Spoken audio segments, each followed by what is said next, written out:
Clap your hands, everybody, if you got what it takes. Cause I'm Curtis Blow, and I want you to know that these are the breaks. Just inspired by different DJs and watching different ideas for tricks and thinking of different unique tricks you can do. It's just, I mean, that's the idea. Like, that's something that's kind of lost in DJing today that we really had back in the day, was the idea of doing something, bringing something new, creating a whole new idea, like beat juggling, making a beat, making a sound, a pattern that's totally different than the original way that the producer intended it to be. The idea of scratching and moving the sound back and forth. The record was never intended to be used that way. The turntable was never intended to be used that way. But the creativity of the DJ said, okay, I'm gonna do something a little different. I'm gonna create something funky and make a new instrument out of it. And then it continued to always be like, all right, let me find the next new idea. Somebody said, hey, let me use the elbow. Oh, all right, well, let me use the elbow and some handcuffs. Okay. And Steve said, okay, let me take the beat and move it back over here. Just beat juggling kind of became like the plateau of, wow, what the fuck is crazy that can we do next? Everybody got so caught up on that, they just mastered that and really went in on that. But before that, in the, really through most of the 80s, most of the 70s and the 80s, and like I said, it kind of plateaued in the early 90s, it was just always trying to add on just some kind of funky new idea. Now we're kind of regurgitating and just people are trying to re-perfect and imitate and outdo something that's already been done. Like, there's 100,000 Steve D clones, and there's great DJs, but there's not too many new techniques added. Like when 8 Ball in '93, when he did the tones thing, when he started changing tones up and creating melodies and rhythms just with the pitch. That's not very difficult to do. Once you get it and you got it mastered, it's a simple matter of just going through the motion.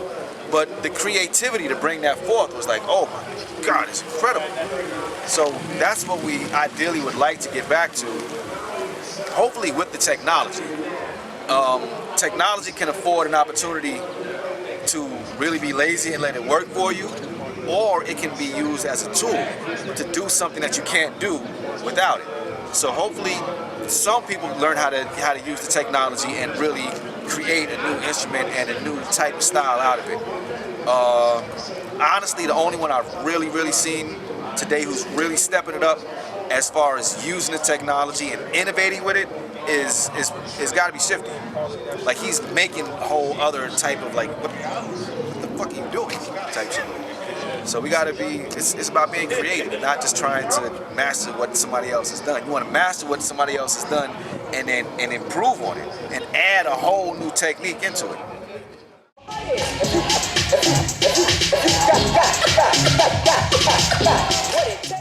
When you talk about needle dropping, you're actually being so precise and on point that you're picking the needle up and putting it back into the groove, putting it back one groove or two grooves, and keeping the beat and keeping the rhythm going with a real continuous song. That's amazing. That's absolutely amazing. Yes. And plenty of DJs were doing that years ago. What they have today are records that are playing the same sound continuously.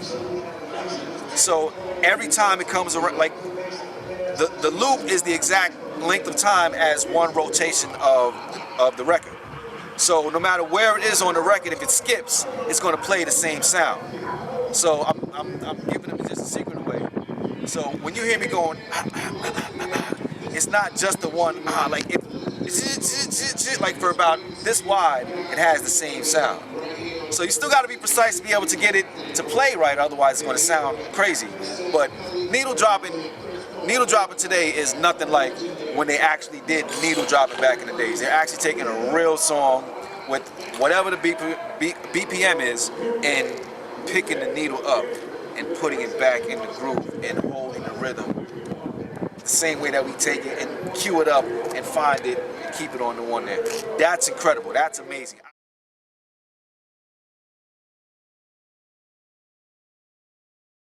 The event was good. I mean, anytime you got DJs, real DJs coming together, playing records, doing a performance, it's a great event. You know what I mean? It's definitely a great event. Theodore always do his thing. Rob got some of the funkiest juggles of all time. That nice and smooth. The funky for you juggle, make a little funky beat for you. Murder. Yeah, the event was great. Definitely.